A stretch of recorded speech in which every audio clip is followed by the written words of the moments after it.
Hello buddies, welcome to our channel. ఈరోజు special recipe బీరకాయ శనగపప్పు కూర. ఈ బీరకాయ పప్పు కమ్మగా ఎంతో రుచిగా ఉంటుంది.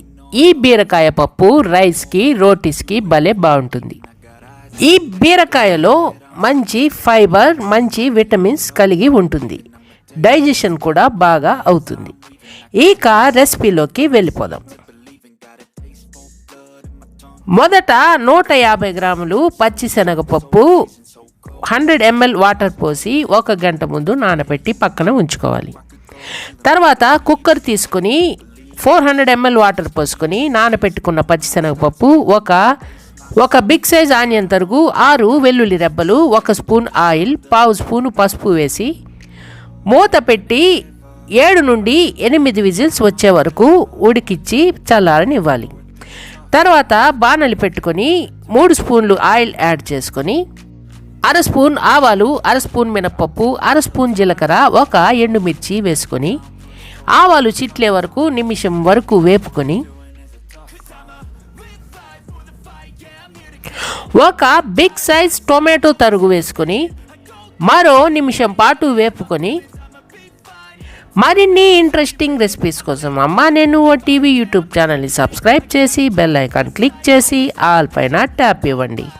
తర్వాత బాగా కడిగి పొట్టు తీసుకొని తరిగి పక్కన ఉంచుకున్న 1/2 కిలో బీరకాయ ముక్కలు వేసుకొని మరో నిమిషం పాటు వేపుకొని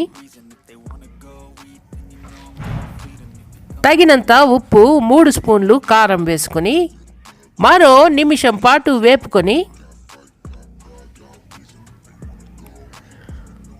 మూత పెట్టి 2 నుండి 3 నిమిషాల పాటు మగ్గనివ్వాలి.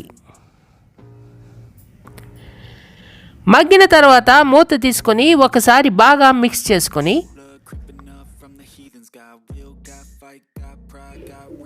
200 ml వాటర్ పోసుకొని మూత పెట్టి 10 నుండి 15 నిమిషాల వరకు మధ్య మధ్యలో కలుపుతూ మగ్గనివ్వాలి. మొదట ఉడికించుకున్న పప్పు ఈ కన్సిస్టెన్సీలో ఉడికిన తర్వాత 15 నిమిషాలు మగ్గిన తర్వాత ఒకసారి బాగా కలుపుకొని బీరకాయ ముక్క ఉడికిన తర్వాత ఉడికించి పక్కనుంచుకున్న పచ్చి శనగపప్పు వేసుకొని ఉప్పు చాలకుంటే వేసుకొని ఒకసారి బాగా మిక్స్ చేసుకొని 1 రెమ్మ కరివేపాకు వేసుకొని మూత పెట్టి 4 నిమిషాల పాటు మధ్య మధ్యలో కలుపుతూ ఉడికించాలి. తర్వాత స్టవ్ ఆఫ్ చేసి ఒక బౌల్లోకి పచ్చి శనగపప్పు బీరకాయ కూరని తీసుకొని ఎంజాయ్ చేయండి. ఈ కర్రీ మల్టీపర్పస్గా ఉపయోగపడుతుంది. రైస్కి, రోటీస్కి చాలా బాగుంటుంది. ఒకసారి ట్రై చేయండి. ఎలా వచ్చిందో మాకు కామెంట్ చేయండి. మా వీడియో కనుక మీకు నచ్చితే ఒక లైక్ ఇచ్చి మీ ఫ్రెండ్స్కి షేర్ చేయండి. డోంట్ ఫర్గెట్ టు సబ్స్క్రైబ్ అమ్మా నేను TV YouTube channel. Thank you for watching. Tata.